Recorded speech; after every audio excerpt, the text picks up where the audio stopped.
আচ্ছা, এর আগের ভিডিওতে আমরা আমাদের কিওয়ার্ড রিসার্চ শেষ করার পরে আমাদের অ্যানালিটিক্স এবং সার্চ কনসোল সেট আপ করা শেষ করেছি, যে দুইটাই ছিল খুব গুরুত্বপূর্ণ কাজ, কারণ এই দুইটা ঠিক মতো না করতে পারলে আমরা আমাদের ট্র্যাকিংয়ের যে বেজ, কিওয়ার্ড ট্র্যাকিংয়ের পরেই সেকেন্ড যে বেজ আমাদের ওয়েবসাইটের ভিজিটর ট্র্যাক করতে পারা এবং ভিজিটররা ওয়েবসাইটে এসে কি করতেছে এগুলা ট্র্যাক করতে পারা, এটা করতে পারতাম না। ওটা শেষ হয়ে গেল। তার মানে আমাদের ওয়েবসাইটের যে এসইও প্রজেক্ট, সেই এসইও প্রজেক্টের দুইটা ফেজ কিন্তু আমরা কমপ্লিট করে ফেলেছি। ফার্স্ট ফেজটা ছিল কিওয়ার্ড রিসার্চ ফেজ এবং সেকেন্ড ফেজটা ছিল ট্র্যাকিং সেট আপ ফেজ। এখন আমরা থার্ড ফেজে যাব, যেটা হইল সাইট অডিট ফেজ। এই ফেজে আমরা মূলত যেই ওয়েবসাইটের উপর আমরা কাজ করতেছি, ফ্রিল্যান্সার হিসেবে হোক বা আমাদের চাকরি ওই ওয়েবসাইটের জন্য এসইও করা ওই হিসাবে হোক, যেই ওয়েবসাইটের জন্য আমরা কাজ করতেছি ওই ওয়েবসাইটের টেকনিক্যাল কি কি সমস্যা আছে এইগুলো অ্যানালাইজ করা শুরু করব এবং ওই টেকনিক্যাল সমস্যাগুলো সলভ করা যায় নাকি এবং সলভ আমরাই করতে পারি নাকি নাকি আমাদের ওয়েব ডেভেলপারদের হেল্প নিতে হবে, ওই ব্যাপারগুলো দেখা শুরু করব এই ফেজটা থেকে। টেকনিক্যাল ফিক্স আমরা কেন করি? এই কারণে করি কারণ মনে আছে অনেকক্ষণ আগে, অনেকগুলো লেসন আগে আমি আপনাদের বলেছিলাম যে একটা ওয়েবসাইট গুগল কিভাবে গুগলের প্রথম পেজে র্যাঙ্ক করবে ভার্সেস আর একটা ওয়েবসাইট কেন করবে না, এটা 200 থেকে 300 ফ্যাক্টরের উপর নির্ভর করে। ওই 200 থেকে 300 ফ্যাক্টরের মধ্যে একটা খুব গুরুত্বপূর্ণ ফ্যাক্টর হলো টেকনিক্যালি ওই ওয়েবসাইটটা কেমন। একটা তো হলো ওয়েবসাইট সামনাসামনি দেখতে কেমন, একটা হলো ওয়েবসাইটের ফিল কেমন, ঠিকমতো লোড হয় নাকি, স্ক্রল করলে স্মুথলি স্ক্রল হয় নাকি, ওগুলো তো দেখা ইউএক্স যেটাকে বলে ইউজার এক্সপিরিয়েন্সের ব্যাপার। বাট আরেকটা ব্যাপার হলো ওই ওয়েবসাইটটার পিছনে কেমন, ওই ওয়েবসাইটটার ব্যাক এন্ড কেমন, ওই ওয়েবসাইটটা টেকনিক্যালি কেমন। ফর এক্সাম্পল, ওই ওয়েবসাইটটা কি লোড হইতে অনেক সময় নেয়, ওই ওয়েবসাইটে অনেকগুলো 404 এরর পেজ আছে যেগুলো আসলে লোড হয় না, ওই ওয়েবসাইটে অনেক ইমেজ আছে যেগুলো এখন আর দেখা যায় না, ওই ওয়েবসাইটের এক পেজে গেলে ওটা কি রিডাইরেক্ট হয়ে আরেকটা পেজে চলে যায় আননেসেসারিলি। এরকম অনেক ব্যাপার আছে যেগুলো আমরা সাইট অডিট ফেজে বোঝার চেষ্টা করব, যাতে করে আমরা বুঝতে পারি যে কোন কোন জিনিসগুলো ফিক্স করতে হবে যাতে করে আমাদের ওয়েবসাইট টেকনিক্যালি পারফেক্ট হয়। টেকনিক্যালি পারফেক্ট যদি আমাদের ওয়েবসাইট না হয় তাহলে কোনো কিওয়ার্ডের জন্যই গুগল আমাদের গুগলের প্রথম পেজে র্যাঙ্ক করাইতে চাবে না এবং অবশ্যই এটা আমরা চাই না। সো এই কারণে আমাদের ওয়েবসাইট টেকনিক্যালি পারফেক্ট হইতে হবে। টেকনিক্যাল যে ফেজটা, এই ফেজের ফার্স্ট স্টেপই হইলো একটা অডিট শুরু করা। আমি এখানে এসইএমরাশ ব্যবহার করব অডিট করতে। আপনারা অলরেডি জানেন এসইএমরাশ কি, বিকজ কিওয়ার্ড রিসার্চেও আমরা এসইএমরাশ ব্যবহার করেছি। এসইএমরাশ যে একমাত্র অডিটের টুল তা না, আরো টুল আছে এবং সেকেন্ড টুলটা হলো ahrefs.com।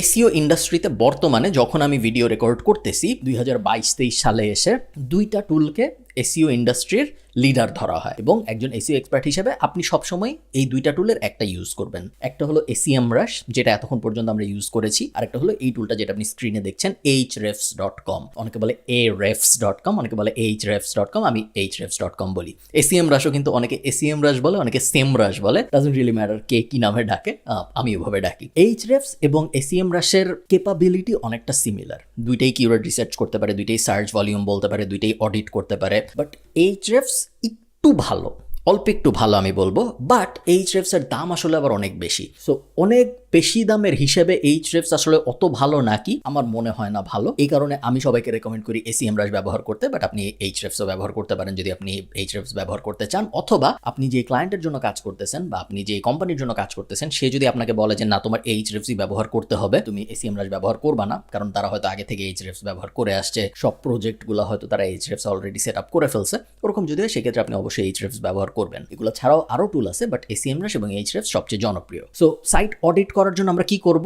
আমাদের অলরেডি ক্লায়েন্টের যে ওয়েবসাইট, ওটা কিন্তু আমরা যখন কিওয়ার্ড ট্র্যাক করতেছিলাম তখন এটা এসইএমরাশে প্রজেক্ট হিসেবে অ্যাড করে ফেলছিলাম। আপনাদের মনে আছে, ক্রিয়েট প্রজেক্টে চাপ দিয়ে আমরা প্রজেক্ট অ্যাড করেছিলাম। এখন আমরা সাইট অডিট করার জন্য সাইট অডিট কলামটা আপনি দেখতে পাচ্ছেন, এই কলামটায় সেট আপে ক্লিক করব। সেট আপে ক্লিক করার পরে এসইএমরাশ আমাকে জিজ্ঞেস করতেছে যে তুমি কি চাও কতগুলা পেজ আমরা অডিট করি। সো আমরা বলবো 500 পেজ অডিট করো। এটার সিস্টেম আছে একটা, এটা আপনি আন্দাজে বলবেন না, কারণ হোয়াট ইফ আপনি বললেন 500 পেজ অডিট করতে, বাট ওই ওয়েবসাইটটা হয়তো আসলে 5000 পেজের, তখন তো 4500 পেজ আসলে অডিট হইলো না, এটা তো হওয়া উচিত না, তাই না? তো আপনি কিভাবে বুঝবেন এখানে কত পেজ বলতে হয়? এটা বোঝার সিস্টেম হইলো, আপনি যেই ওয়েবসাইটটার অডিট করতে চাচ্ছেন ওই ওয়েবসাইটটার ইউআরএলটা কপি করবেন, গুগলে যাবেন, যে লিখবেন সাইট কোলন তারপরে ওই ওয়েবসাইটটার ঠিকানা দিয়ে এন্টার দিবেন। এন্টার দেওয়ার পরে দেখবেন এখানে কি আসতেছে, এখানে গুগল বলতেছে যে এই ওয়েবসাইটে 30টার মতো পেজ আছে আমাদের কাছে। সো এই ওয়েবসাইট আসলে বেশ ছোট একটা ওয়েবসাইট, এটা 30টার মতো পেজ আছে। সো আমি খামাখা এসইএমরাশকে তো 1000 পেজ অডিট করতে বলবো না যখন আমি জানি যে ওই ওয়েবসাইটে মাত্র 30টা পেজ আছে। এটা একটা উপায়। আরেকটা উপায় হলো আপনি ওয়েবসাইটের পিছনে যেতে পারেন, ব্যাক এন্ডে যেতে পারেন, যে গুণে দেখতে পারেন যে আমার ওয়েবসাইটে আসলে পেজ আছে কয়টা, এবং তারপরে ওটার আশপাশে এখানে সবচেয়ে কাছের যে নাম্বারটা ওটা সিলেক্ট করে দিতে পারেন। এটা যেহেতু খুব ছোট ওয়েবসাইট, আমি আপাতত 100 দিলাম। Crawl source website. Email update আমি চাই না, এই কারণে আমি এটা বাদ দিয়ে দিলাম, কারণ আমি এসিএম রাশে প্রত্যেকদিন এমনিই আসি।